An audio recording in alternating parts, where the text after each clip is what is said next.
یہ سارا مال وہی پڑا ہے کہ 10 آدمیوں نے چکر لگا کے پہلے نے کچھ قیمت پہ بیچا، دوسرے نے کچھ قیمت پہ خریدا، تیسرے نے اور نفع بڑھا دیا، چوتھے نے گھٹا دیا، پانچویں نے اور بڑھا دیا، بیٹھے بیٹھے آدمی لاکھوں کما لیتے ہیں اور مال وہی پڑا ہوتا ہے۔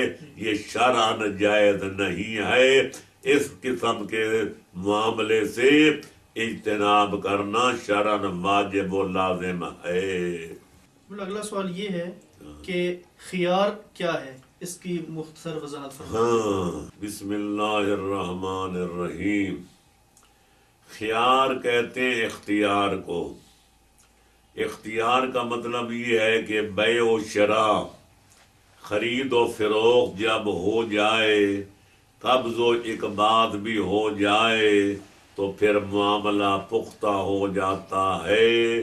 نہ مالک کو حق پہنچتا ہے بیچنے والے کو معاملہ توڑنے کا، نہ خریدار کو حق پہنچتا ہے معاملہ فسخ کرنے کا۔ لہذا المومنون عند شرائطہم، جب معاملہ ہو جائے دونوں پر اس معاملے کی پابندی واجب ہو جاتی ہے۔ لیکن چند صورتیں ایسی ہیں کہ جب وہ پیدا ہو جائیں تو کبھی دونوں فریقوں کو معاملہ توڑنے کا حق ہوتا ہے، کبھی بیچنے والے کو حق حاصل ہوتا ہے معاملہ توڑنے کا، اور کبھی خریدار کو حق ہوتا ہے معاملہ کے فسخ کرنے کا۔ ان کو خیارات کہا جاتا ہے کہ معاملہ پختہ ہونے کے باوجود دونوں کو یا ایک فریق کو معاملہ توڑنے کا شریعت حق دیتی ہے۔ وہ ہیں 8 قسم کے خیارات، جن میں سے میں بعض کا ذکر کر دیتا ہوں۔ ایک ہے خیار مجلس۔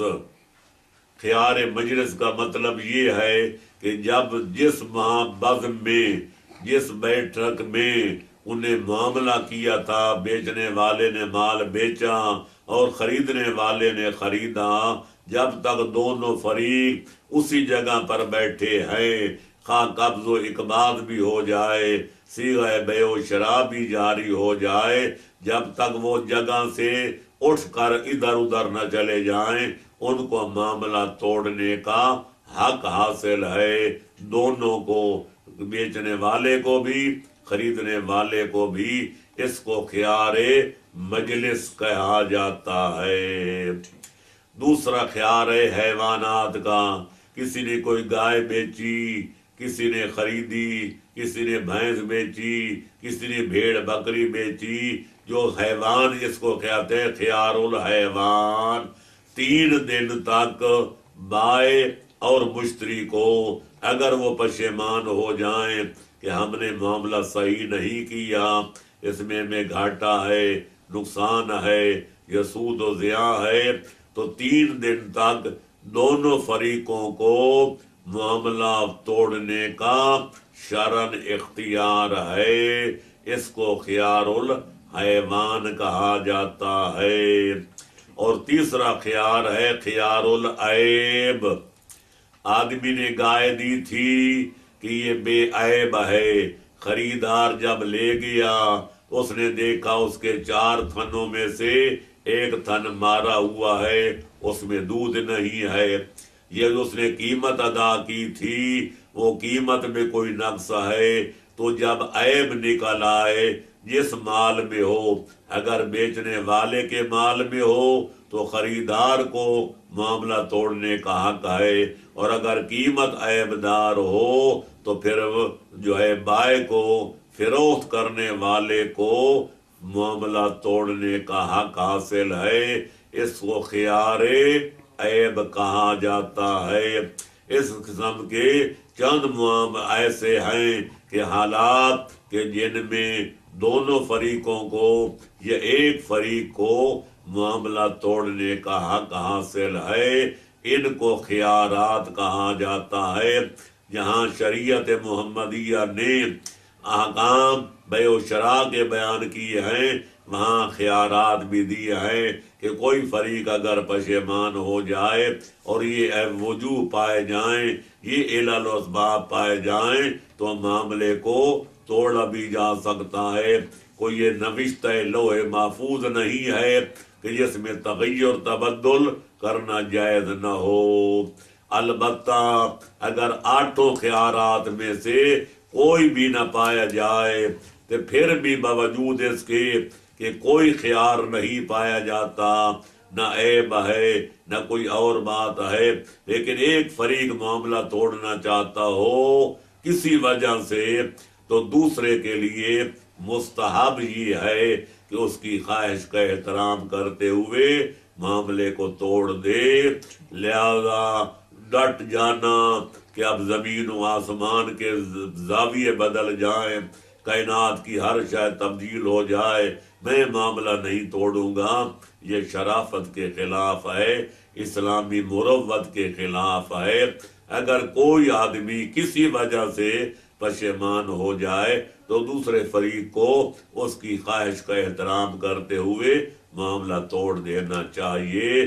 یہ اخلاقی مروت ہے، اسلامی مساوات ہے، مواسات ہے، انسانی ہمدردی کا تقاضا یہی ہے کہ خیال خاطر احباب چاہیے ہر دم، انیس ٹھیس نہ لگ جائے آبگینوں کو۔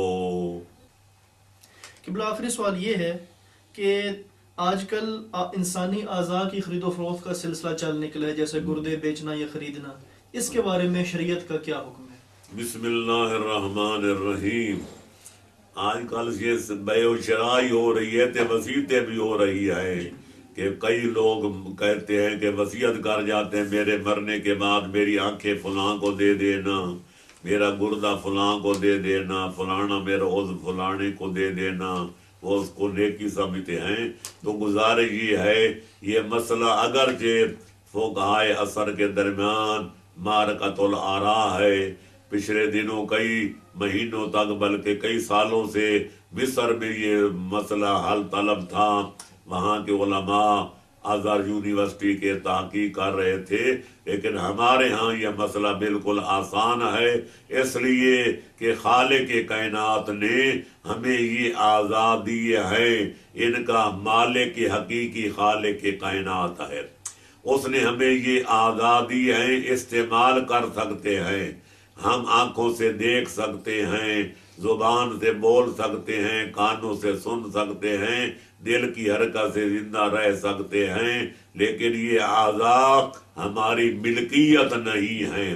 جب ملکیت نہیں ہے تو بیچا اس چیز کو جاتا ہے جو ملکیت میں شامل ہو، وصیت اس چیز کی جاتی ہے جس کا آدمی مالک ہو۔ جب ہم ان کے مالک نہیں تو ان کو بیچ بھی نہیں سکتے، جب ان اعضاء کے ہم مالک نہیں تو ان کی وصیت بھی نہیں کر سکتے، لہذا ہم صرف ان کو اپنے استعمال میں لا سکتے ہیں، لیکن ہمیں نہ بیچنے کا حق ہے، نہ خریدنے کا حق ہے، نہ وصیت کر جانے کا حق ہے کہ ہمارے مرنے کے بعد ہمارے اعضاء فلاں فلاں کو دے دینا یا فلانے رفائی ادارے کے حوالے کر دینا۔ یہ کوئی نیکی نہیں ہے اور یہ کوئی عبادت نہیں ہے، بلکہ آدمی کو چاہیے جب تک زندہ ہے ان اعضاء کو جو اللہ کا عطیہ ہیں، اللہ کا ہدیہ ہیں، اللہ کی عطا ہیں، ان سے فائدہ اٹھائے، اور جب زندگی کی بازی ہار جائے تو پھر ہر چیز خالق کائنات کے حوالے کر دے، اس کو نہ بیچنے کا اختیار ہے نہ وصیت کرنے کا کوئی اختیار ہے۔ للہ ما فی السماوات و ما فی الارض، جو کچھ زمین میں ہے، جو کچھ آسمان میں ہے، جو کچھ ان کے درمیان میں ہے، سب کا مالک وہی ہے جو سب کا خالق ہے۔ در حقیقت مالک ہر شے خدا، ان امانت چند روزہ پیش معاف، ہم امین ہیں اللہ کی امانت کے۔ امین وہ ہوتا ہے جو امانت میں خیانت نہ کرے، لہذا اگر ہم ان کو بیچیں گے تو امانت میں خیانت ہوگی، خریدیں گے تو امانت میں خیانت ہوگی، ان کی کوئی وصیت کر جائیں گے تو امانت میں خیانت ہوگی۔ لہذا ہمارا فرض ہے کہ اللہ نے جو نعمتیں ہمیں دی ہیں ان کو اپنے استعمال میں لائیں، اور جب ہماری زندگی کا چراغ گول ہونے لگے تو سب کچھ اللہ کے حوالے کر دیں۔ انا للہ و انا الیہ راجعون، ہم اللہ کا مال ہیں، اللہ کی طرف سے آ رہے ہیں، اللہ کی طرف جا رہے ہیں۔ للہ ملک السماوات و ما فی الارض، جو کچھ کائنات میں ہے سب کا خالق بھی اللہ، مالک بھی اللہ، پالک بھی اللہ۔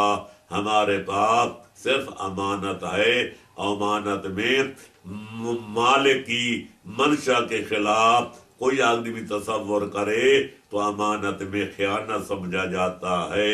لہذا ہمیں امانت میں خیانت کرنے کا شرعاً کوئی حق حاصل نہیں ہے۔ وآخر دعوانا ان الحمد للہ رب العالمین۔ یہاں پر ہمارے آج کے پروگرام جو کہ احکام تجارت یعنی بیع و شراء کے متعلق تھا اس کا اختتام ہوتا ہے۔ اللہ تعالی ہم سب کو اپنی زندگی شریعت کے اصولوں کے مطابق بسر کرنے کی توفیق عطا فرمائے۔ امید ہے ناظرین کو ہمارا آج کا پروگرام بھی پسند آیا ہوگا۔ اب اپنے میزبان محمد عمار رضا کو اجازت دیجیے۔ اللہ حافظ۔